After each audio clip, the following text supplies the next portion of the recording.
You will hear a number of different recordings, and you will have to answer questions on what you hear.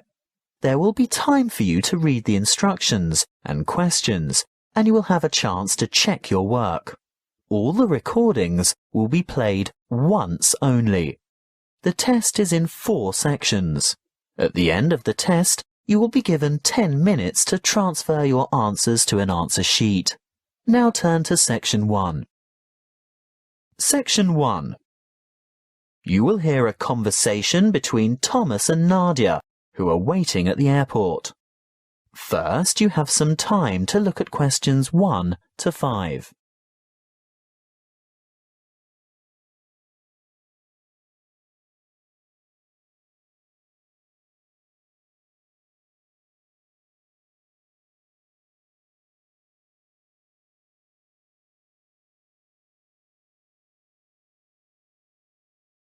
Now we shall begin.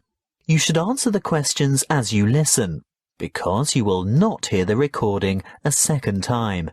Listen carefully and answer questions 1 to 5. Where have you been, Nadia? Browsing in the bookshop. What took you so long? You said you were only going to be away 5 minutes. I was only gone for a quarter of an hour. Well, it seemed much longer than that. Did you buy anything? I was tempted to get the latest novel by Dan Brown, but it's quite heavy, and I'd have to carry it around with me. If I could have found a crossword puzzle book, I'd have bought it. But in the end, I was attracted to a front-page article in today's issue of the New York Times. Is that all you bought then? Yes. Look, why don't you read the business section while I catch up on the news, and then we can swap? I'd rather have the entertainment section. Are you looking for anything in particular? I just thought they might have a review in there of that new play that opened on Broadway yesterday. The drama about the awfully cruel pirate? Oh, I'd forgotten about that. I wonder how good it is. Actually, I was thinking of the new comedy, the one about the physician. Dr. Hunter. That's the one. Well, when I was in the bookshop, I overheard a couple talking about it, and they said it was fantastic, not in the least bit boring. They especially liked the actor who played the main part. Very smooth, apparently. Lots of fun, then. Well, according to those two, they thought it was hilarious. Ooh, we'll have to make a point of seeing it when we get back. Definitely. We didn't have time for breakfast, and I'm hungry. Do you fancy a coffee and a muffin? Sounds like a good idea. And how will you have your coffee today? Long and black as usual? I think I might have something different this morning. What? You don't mean a flat white or some other milky one? Oh, I don't know. I want something to perk me up. An espresso, short and black with sugar? Perfect. Will that be with a chocolate muffin or a berry muffin? I'll try to stay off chocolate. The berry sounds healthier. And I'll have a plain one with butter. Won't be long. Before you hear the rest of the conversation, you have some time to look at questions 6 to 10.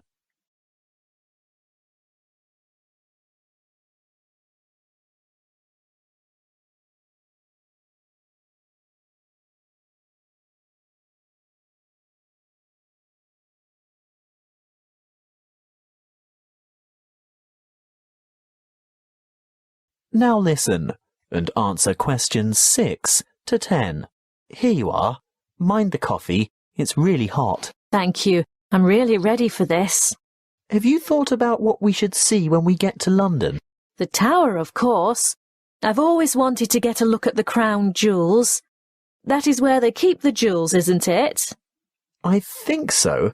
And what about the wheel? I hear it's quite extraordinary. I'm not that keen on the wheel. Do you want to ride on it? No way. Well, let's leave it out of the itinerary then. OK, so do we do the tower first? Yes, that's the idea.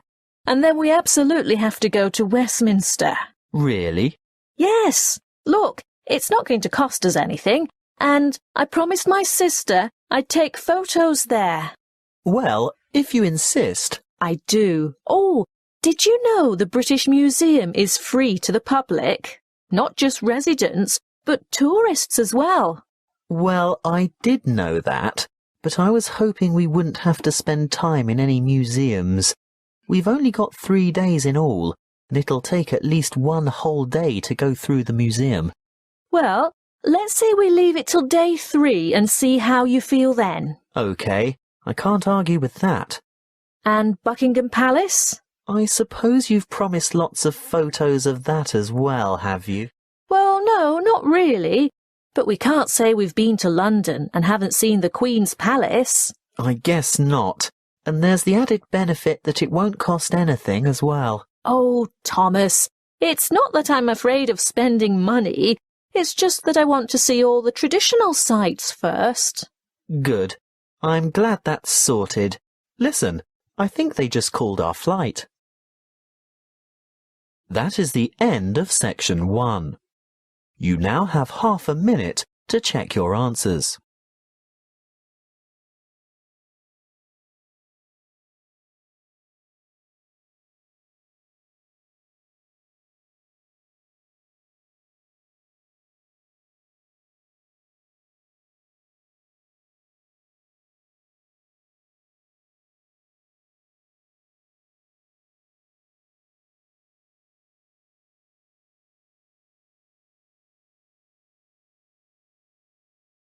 Now turn to section 2.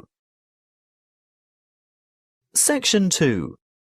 You will hear a tour guide talking to a group of visitors at a museum. First, you have some time to look at questions 11 to 15.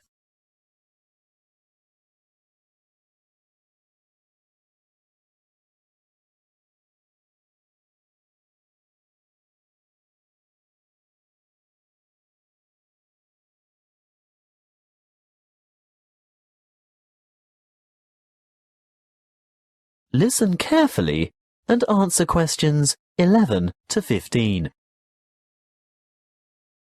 Welcome to the museum.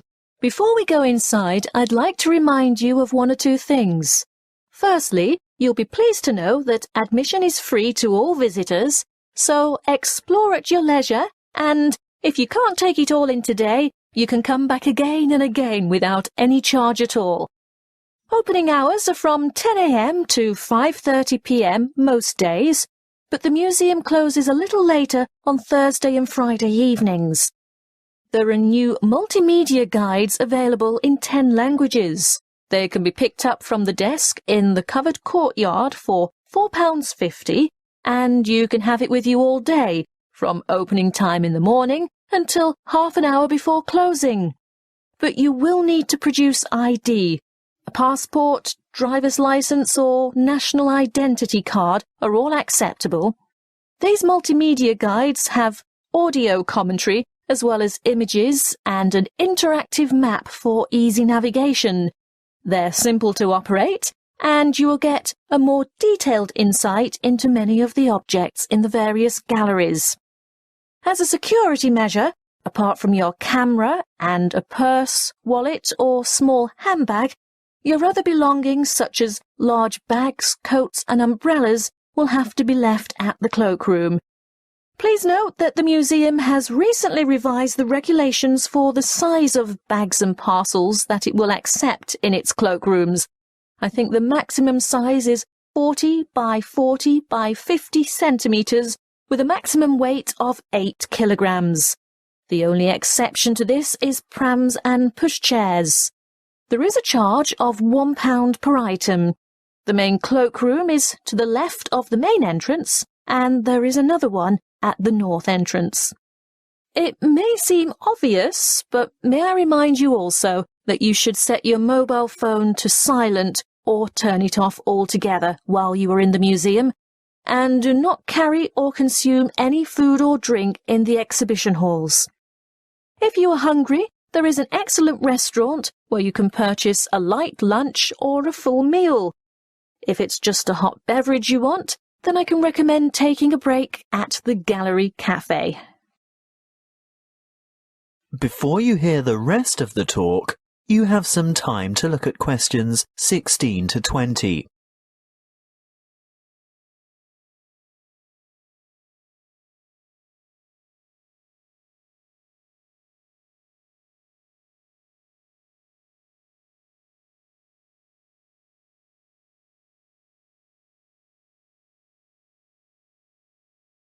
Now listen and answer questions 16 to 20. As we enter the museum from the south by going through the main entrance, as I said before, you'll find the cloakroom immediately on your left, and on your right is the museum shop. They have an outstanding range of postcards and souvenirs in there, and it's well worth a visit, but perhaps best left till you're on your way out. Then you'll know exactly what you want. The big room to the right of the entrance, behind the shop, is the reference library. Straight ahead of you, yes, the huge circular room is the main reading room. If you decide to go in there, please keep noise to a minimum out of respect for the writers and scholars who use it for their research. The reading room is surrounded by what is known as the Great Court. Indeed, it used to be an open courtyard, but you will see that it is now completely covered by a magnificent glass and steel structure. If you walk around the Great Court in a clockwise direction, on the west side you'll see the entrance to the Long Hall of Ancient Egypt, which has an amazing collection of Egyptian antiquities. The gallery behind the reading room, directly opposite the entrance, is devoted to China and Southeast Asia. Here you'll see Chinese civilization explored chronologically from the Neolithic period through to the 21st century. The restrooms for both men and women are located in the northeast corner of this floor, but don't worry, there are others available on the floors above. Another huge gallery extends along the eastern side of the courtyard, and this is given over to Greece and Rome. The sculptures in this section are absolutely spellbinding. Take your time looking at all the exhibits, and when you're ready to view what's on the next floor, take the magnificent marble staircase by the entrance. That is the end of section 2. You now have half a minute to check your answers.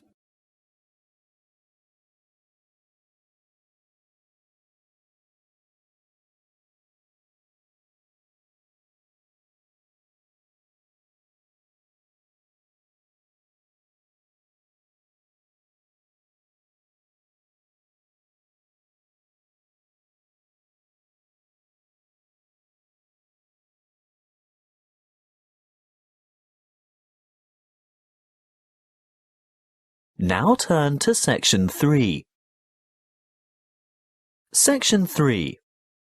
You will hear a conversation between a lecturer and a psychology student asking for advice about research methods. First, you have some time to look at questions 21 to 25.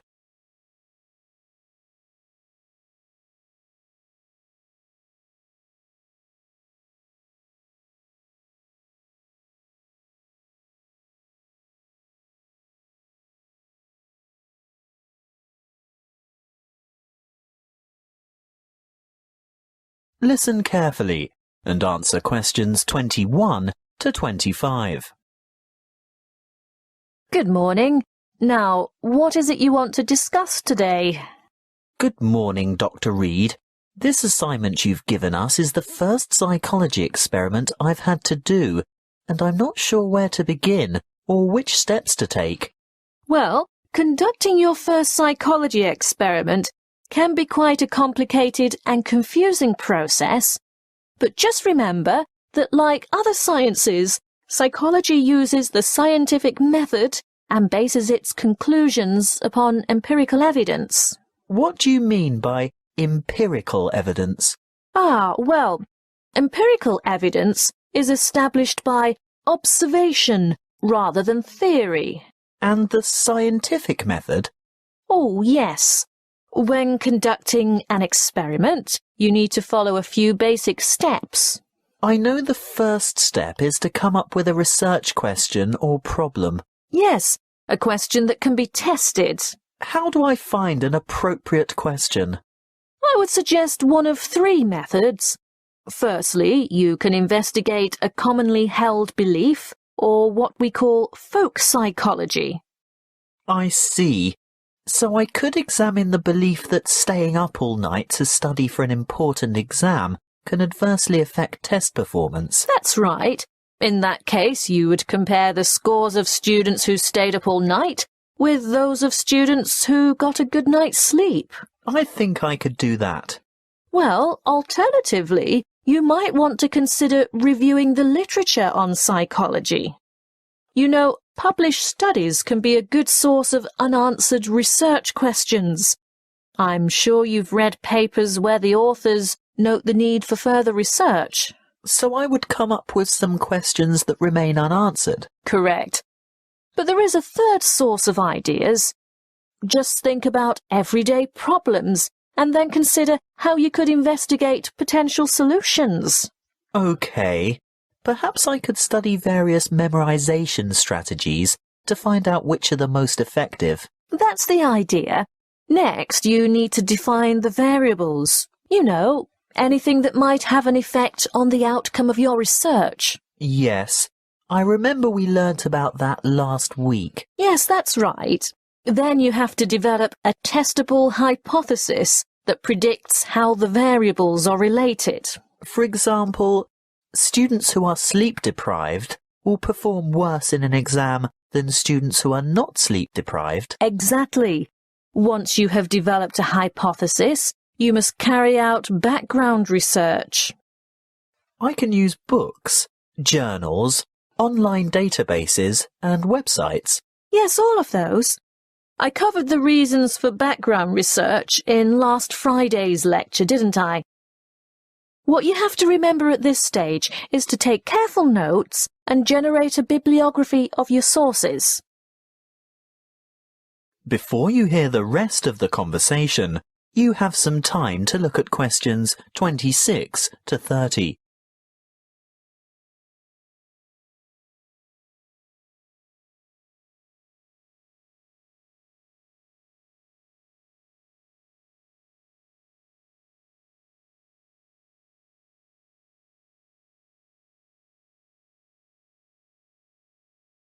Now listen and answer questions 26 to 30. OK, I've got that. Then I'm ready to develop an experimental design. Well, again, you have a choice.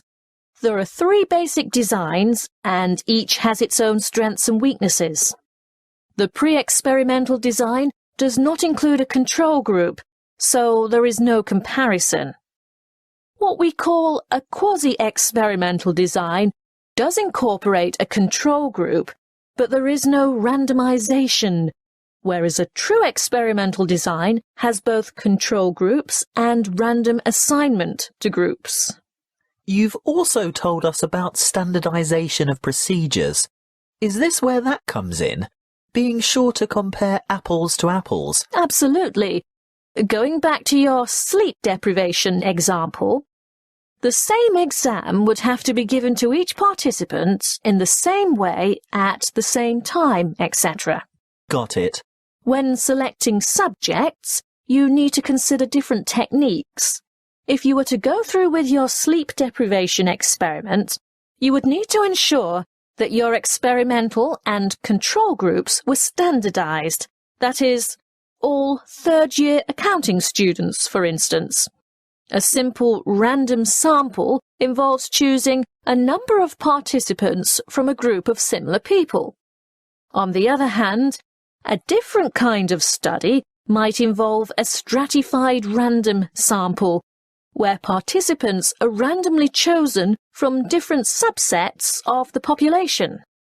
You mean subsets with distinctive characteristics, like age, gender, race, socioeconomic status, and so on? Precisely. Then the next step is to actually conduct the experiment and collect the data. Then I have to analyze the data. I'll be dealing with the statistical methods for analysing data in next week's lecture. Oh, good. I guess all that's left then is to write up the data. Yes, communicating your results is important, and in the next couple of lectures, I'll be covering the format and structure of a psychology paper and tips for writing each section. Thank you, Dr. Reed. I feel much more confident in getting started now. Thank you for taking the time to see me. That is the end of section 3. You now have half a minute to check your answers.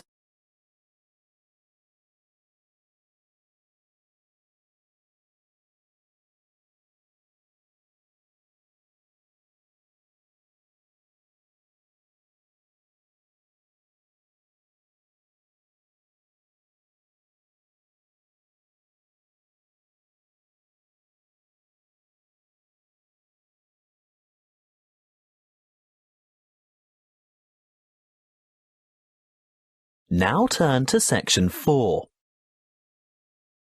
Section 4. You will hear a lecture on the production and trade of rice. First, you have some time to look at questions 31 to 40.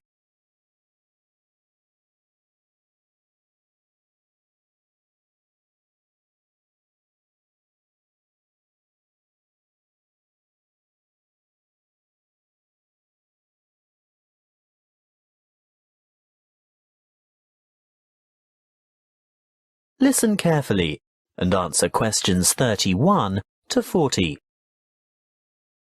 Good morning and welcome to our inaugural lecture on agricultural economics. Today's topic is the world's production and trade of rice. As you are all well aware, rice is the staple ingredient in the diet of much of the world's population. Its importance as a food cereal in the human diet cannot be underestimated. In fact, it's a close second to wheat. About 560 million metric tons of rice is grown each year, compared with about 600 million metric tons of wheat. Coarse grains, such as corn, sorghum, barley, oats, rye and millet mostly go into animal feed, which, by the way, is seen by many as a wasteful and inefficient use of fertile land, because around 4 kilos of grain is needed to produce about half a kilo of beef. Some 900 million metric tons of coarse grains are grown annually worldwide, and a further 300 million metric tons of grain is produced for the oil in its seeds. Now, I'll return to the subject of rice production. What do we know about rice production? Well, firstly, rice produces more food energy per hectare than any other cereal grain, and almost as much protein per hectare as wheat. Secondly, the production of rice has more than doubled in the last 40 years. How has this increase in production come about? Mainly as a result of improved field yields. The actual land area planted in rice has only risen by about 30%. As you know, rice is primarily grown in flooded fields, and therefore cultivation area is restricted by the sort of soil and the availability of water. Although rice can be grown on dry land, it is essentially after all a type of grass. The yields and quality in this case are much lower, and other grasses and weeds can easily overtake the rice. As yet there are no herbicides that can selectively kill other grass types without killing the rice. Much of the world's rice is still grown and cultivated by hand, because for mechanized farming, the land must be able to be drained and hold heavy equipment. Of the total rice production, it's no surprise to learn that the greatest proportion by far is grown and consumed in Asia. You will see from the chart that the leading producers of rice are China at around 39%, followed by India with a quarter of the total. Indonesia produces almost 1/10, and other countries like Bangladesh, Vietnam, Thailand, Japan and Brazil grow another 25, almost 26% of the total. As I said before, Most rice is consumed in the countries where it is grown. That means that very little rice is actually traded, and for this reason, the market price is very volatile. That is the end of section 4. You now have half a minute to check your answers.